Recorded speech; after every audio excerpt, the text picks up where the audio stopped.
और बात करते हैं कर्नाटक के महा एग्जिट पोल की। कर्नाटक के रण का विजेता कौन होगा, किसकी बनेगी सरकार, किसका होगा बंटाधार।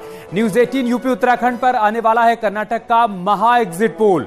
कुछ ही देर में आंकड़े सामने आने लग जाएंगे और हम आपको हर सीट का पूरा ब्यौरा बताएंगे। तमाम सर्वे एजेंसियों के आंकड़े के साथ सबसे सटीक विश्लेषण थोड़ी देर में हम आपके सामने करने वाले हैं। कर्नाटक में किसकी जीत होगी, कांग्रेस, बीजेपी या फिर जेडीएस बनेगा किंग मेकर। बसवराज बोम्मई की अगुवाई में बीजेपी क्या दोबारा सत्ता में आ पाएगी और क्या कांग्रेस अपनी खोई सत्ता वापस पाने में कामयाब हो पाएगी या फिर जेडीएस बहुमत के करीब पहुंच जाएगी। थोड़ी देर में सारी तस्वीर साफ होने वाली है। कर्नाटक का महा एग्जिट पोल हम आपके सामने रखने वाले हैं।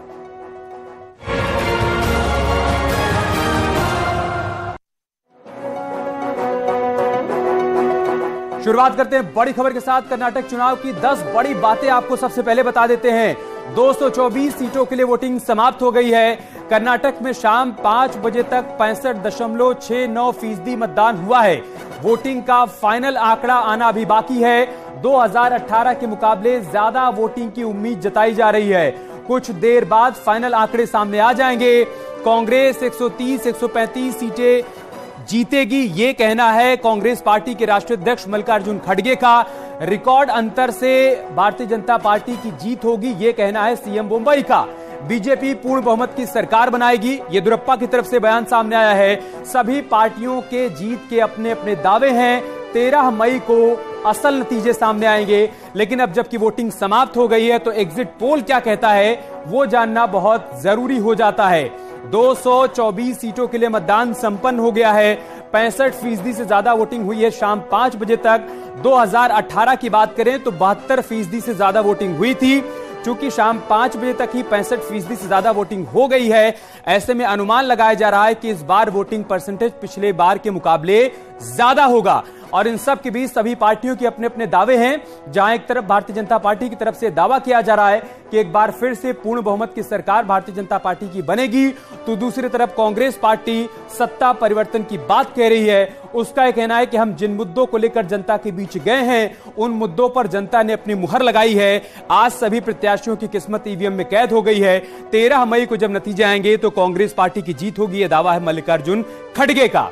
और दूसरी तरफ सीएम बोम्मई का कहना है कि हमने बीते 5 साल में कर्नाटका में विकास की जो योजनाएं चलाई हैं उसका फायदा आम जनमानस को मिला है, लिहाजा एक बार फिर से भारतीय जनता पार्टी की सरकार यहां पर बनेगी।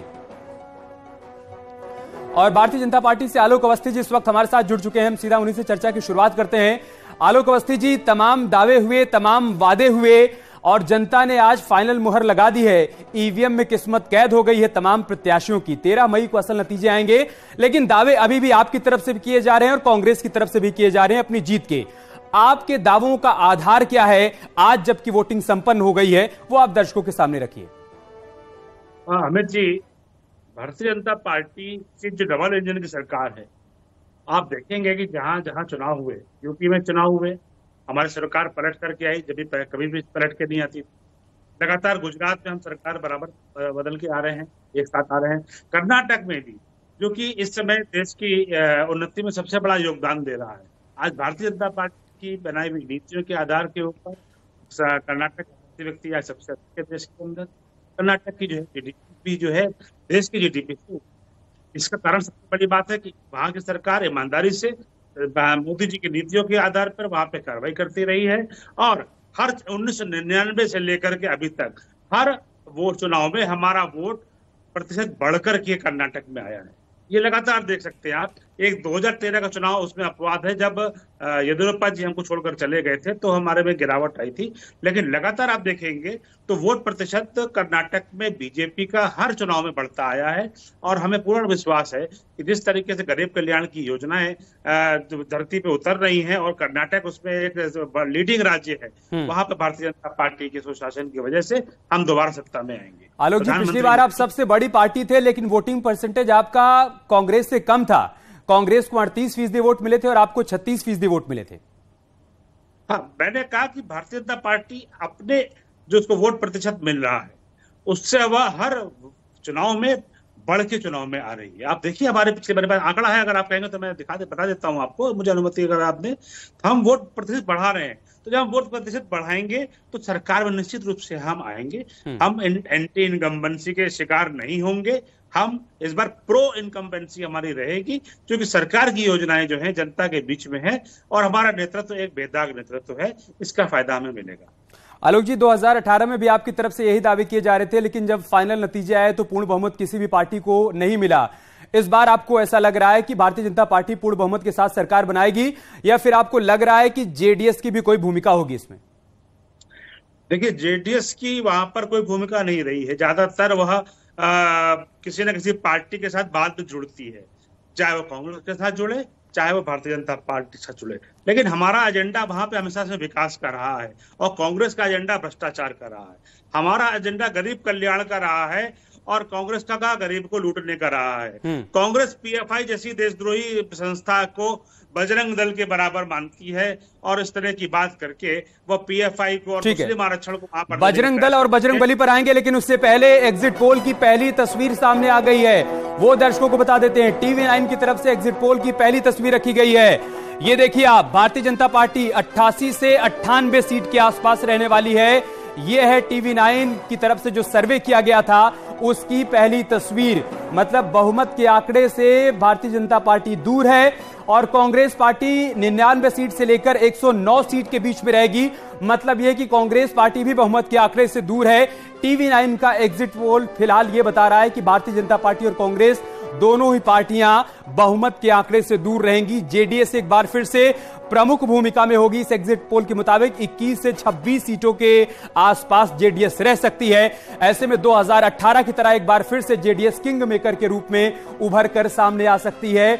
यह फिलहाल टीवी9 का जो एग्जिट पोल आया है उसके मुताबिक किसी भी पार्टी को पूर्ण बहुमत यहां पर नहीं मिल रहा है। भारतीय जनता पार्टी 98 सीट के आसपास, पिछली बार 104 सीटें थी, इस बार 98 सीटों के आसपास एग्जिट पोल में अब तक फिलहाल पता चल रहा है। मतलब यह कि पिछली बार के मुकाबले नुकसान हो सकता है। कांग्रेस पार्टी जो कि पिछली बार 80 सीट पर रही थी, उसे इस बार 109 सीट मिल सकती है, लेकिन बहुमत के आंकड़े से कांग्रेस पार्टी भी दूर रह सकती है। 113 सीट चाहिए बहुमत का आंकड़ा छूने के लिए, लेकिन फिलहाल आप देखिए जेडीएस 26 सीट पर, पिछली बार जेडीएस की 37 सीटें थी। ऐसे में एक बार फिर से जेडीएस किंग मेकर की भूमिका में नजर आ सकती है। यह टीवी9 की तरफ से जो पहला एग्जिट पोल आया है वो हम आपको बता रहे हैं। एग्जैक्ट पोल 13 मई को सामने आएगा जब मतपेटियां खुलेंगी, लेकिन फिलहाल एग्जिट पोल यह बता रहा है कि जो सभी पार्टियों की तरफ से दावे किए जा रहे हैं, खासतौर से बीजेपी और कांग्रेस की तरफ से कि हम पूर्ण बहुमत की सरकार बनाएंगे, वो फिलहाल दावे यहां पर सही साबित नहीं हो रहे हैं। और न्यूज नेशन का जो एग्जिट पोल आया है वो आप देखिए, भारतीय जनता पार्टी 114 सीट, ये न्यूज नेशन का हम आपको एग्जिट पोल बता रहे हैं, 114 सीट तक पहुंच रही भारतीय जनता पार्टी। मतलब यह कि पूर्ण बहुमत के लिए 113 सीटें चाहिए, उसका आंकड़ा बीजेपी पार कर रही है। न्यूज नेशन के एग्जिट पोल में बड़ी खबर हम आपको बता रहे हैं, न्यूज नेशन के एग्जिट पोल ने भारतीय जनता पार्टी को बहुमत का आंकड़ा छुआ दिया है। मतलब यह कि 114 सीट भारतीय जनता पार्टी के खाते में जा सकती हैं। इससे पहले टीवी9 ने बताया था कि किसी भी पार्टी को पूर्ण बहुमत नहीं मिल रहा है, लेकिन न्यूज नेशन का जो एग्जिट पोल है वो ये बता रहा है कि बीजेपी 114 सीट तक जा सकती है। कांग्रेस को 86 सीटें न्यूज नेशन के एग्जिट पोल में दी गई हैं। कांग्रेस पार्टी जो कि पिछली बार 80 सीट पर थी, वो 86 सीटें पा सकती है इस बार विधानसभा चुनाव में, यह कहना है न्यूज नेशन के एग्जिट पोल का। जेडीएस को आप देखिए, 21 सीटों के आसपास जेडीएस रह सकती है, जो कि पिछली बार 37 सीट तक गई थी। मतलब यह कि न्यूज नेशन ने भारतीय जनता पार्टी को पूर्ण बहुमत तक पहुंचा दिया है। कांग्रेस पार्टी इस बार पिछली बार के मुकाबले बेहतर प्रदर्शन करेगी, लेकिन फिलहाल वो बहुमत के आंकड़े तक नहीं पहुंच पाएगी। जेडीएस की सीटें घटी हैं न्यूज नेशन के एग्जिट पोल में। तो टीवी9 का एग्जिट पोल ये कह रहा है कि किसी भी सरकार की पूर्ण बहुमत की सरकार किसी भी पार्टी की नहीं बनेगी, लेकिन न्यूज नेशन का एग्जिट पोल ये कह रहा है कि भारतीय जनता पार्टी 114 सीटों तक पहुंच सकती है। 224 सीटों में उसको 114 सीटें मिल सकती हैं। मतलब यह कि बीजेपी पूर्ण बहुमत के साथ सरकार बना सकती है। अगर ऐसा होता है तो 1985 के बाद बीते 4 दशकों में आप कह सकते हैं कि ये पहली बार होगा जब कोई सरकार रिपीट करेगी, और यह भारतीय जनता पार्टी की तरफ से लगातार कहा जा रहा है। और कांग्रेस पार्टी से अभिमन्यु त्यागी इस वक्त हमारे साथ जुड़ चुके हैं। आलोक अवस्थी जी पहले से हमारे साथ बने हुए हैं। अभिमन्यु त्यागी, अभी तक 2 एग्जिट पोल की तस्वीर सामने आई है। एक तरफ टीवी9 ने बताया कि किसी भी पार्टी को पूर्ण बहुमत नहीं मिलेगा, लेकिन भारतीय जनता पार्टी को आपसे ज्यादा सीटें मिलेंगी। दूसरी तरफ न्यूज नेशन का कहना है कि भारतीय जनता पार्टी बहुमत के आंकड़े को पार कर जाएगी, उसको 114 सीटें मिलेंगी। आपका रिएक्शन?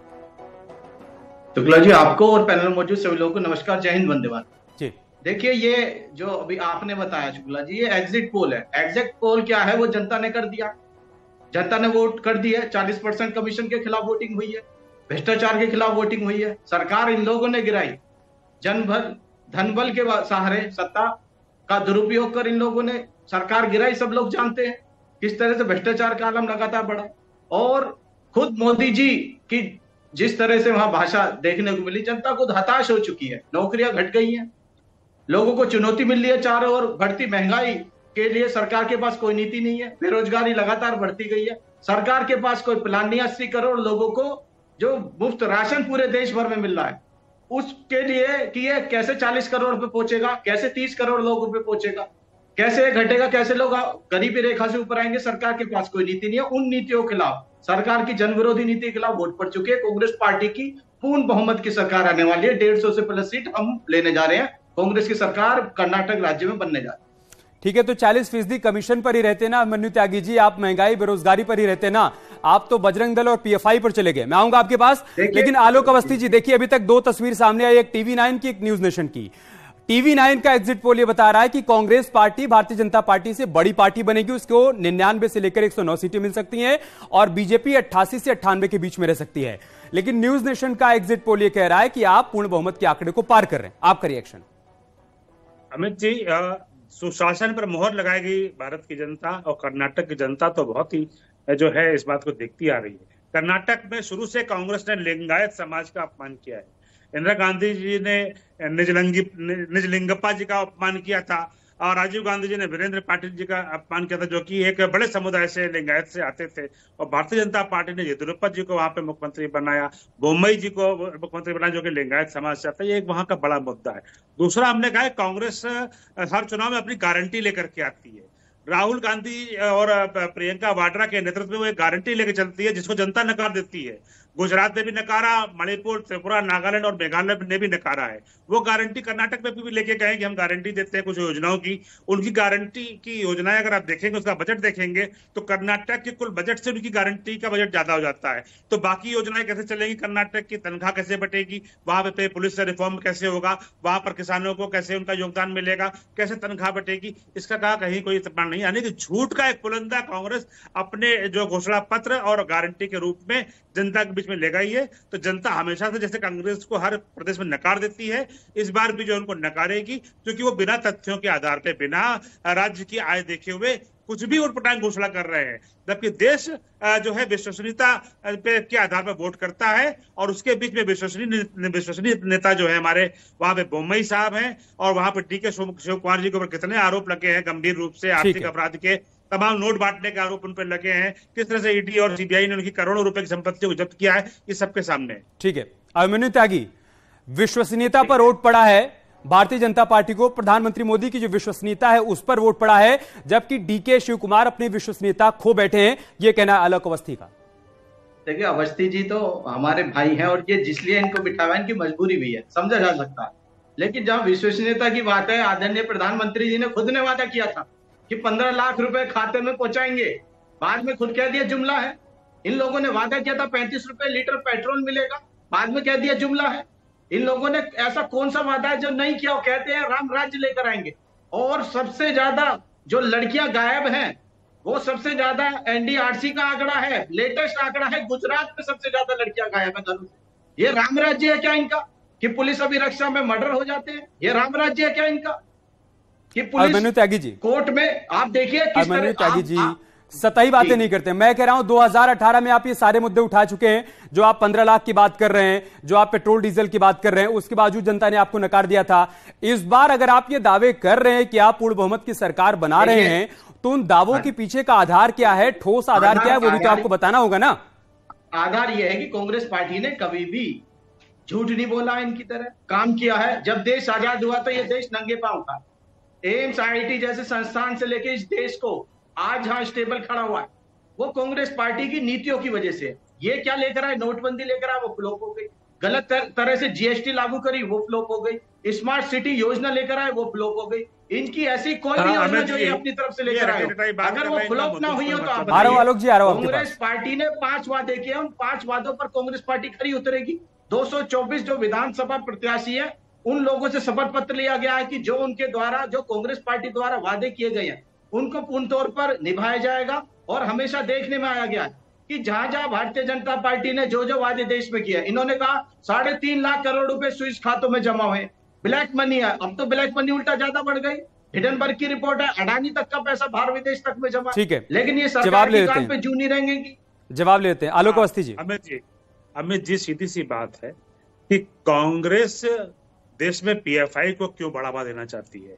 भारतीय जनता पार्टी की सरकार आतंकवाद के खिलाफ कठोर निर्णय लेती है और आतंकवादियों को समर्थन देने वाले लोगों के खिलाफ कार्रवाई करती है। वहीं कांग्रेस पीएफआई के समर्थन में खड़ी होती है। मैं आपको इसका हकीकत बताता हूं। पीएफआई ने कहा था कि अल्पसंख्यकों के लिए 10,000 करोड़ रुपए दो, और दूसरी मांग थी कि अल्पसंख्यकों को आरक्षण दो। ये पीएफआई की मांग थी। कांग्रेस ने अपने घोषणा पत्र में अल्पसंख्यकों का बजट 10,000 करोड़ रुपए करने की घोषणा कर दी है। साथ ही कांग्रेस ने कहा है कि हम मुस्लिमों को 4% के बजाय 6% जो है हम आरक्षण देंगे। ये किस तरह की बात हो रही। धर्म के आधार पर कभी भी देश में आरक्षण नहीं दिया गया, लेकिन कांग्रेस ने अपने घोषणा पत्र में कहा है कि हम 6% आरक्षण देंगे। हमने उस आरक्षण को निरस्त किया है। हमने कहा है कि देश में जो एक सामाजिक सद्भाव जो ढांचा बना है, जो केंद्र सरकार ने बनाया है, जो भारत की संसद ने बनाया है, हम उसका पालन करेंगे। ठीक है, इसी पर जवाब अभिमन्यु त्यागी। धर्म की राजनीति करते हैं आप लोग। कहां 5 वादों को लेकर आए थे, 5 मुद्दों, 5 संकल्पों को लेकर आए थे, और आते आते आप पीएफआई और बजरंग दल पर आ गए। देखिए, पूज्य शंकराचार्य स्वामी अविमुक्तेश्वरानंद जी का बयान शायद आप लोगों ने ना सुना। उन्होंने कहा है कि ये अपमान है अगर बजरंग बली का हम तुलना बजरंग दल जैसे संगठन से करें। ये अपमान है हमारे भगवान का। और अगर कहीं भी देश में नहीं तो आप बजरंग दल पर बैन लगाएंगे और पीएफआई को बढ़ावा देंगे। क्लोजिंग कमेंट जल्दी से। कोई बात अब नहीं है। कांग्रेस ने खंडन किया इस बात का, और कांग्रेस का जो कहना स्पष्ट तौर पे जो भी धार्मिक भावनाओं को भड़काएगा उस पर कार्रवाई की जाएगी। और मेरा मानना है शायद आप भी ये चाहेंगे कि अगर कहीं धार्मिक भावनाओं को कोई भड़का रहा है। ठीक है, हमारे पास समय का अभाव है, यहीं पर हमको रुकना होगा। लेकिन 2 एग्जिट पोल की तस्वीर अभी तक सामने आ गई है, जो कि बता रही है कि Bharatiya Janata party news nation के एग्जिट पोल के मुकाबले पूर्ण बहुमत की सरकार बना रही है। लेकिन टीवी 9 का एग्जिट पोल ये कह रहा है कि किसी भी पार्टी को पूर्ण बहुमत नहीं मिलने वाला है। धीरे धीरे अन्य चैनल्स की तरफ से जो एग्जिट पोल सामने आ रहे हैं उसकी तस्वीर भी साफ हो जाएगी। उसके बाद महा एग्जिट पोल हम आपके सामने रखेंगे, जिसके बाद आपको पता चलेगा कि 13 मई को जब एग्जैक्ट पोल आएगा उसकी तस्वीर क्या होगी। क्योंकि 2018 में जितने भी एग्जिट पोल आए थे करीब करीब सभी सटीक साबित हुए थे। सबने हंग असेंबली की बात की थी और वही तस्वीर बाद में सामने आई थी। छोटा सा ब्रेक लेंगे, बहुत जल्द होगी वापस।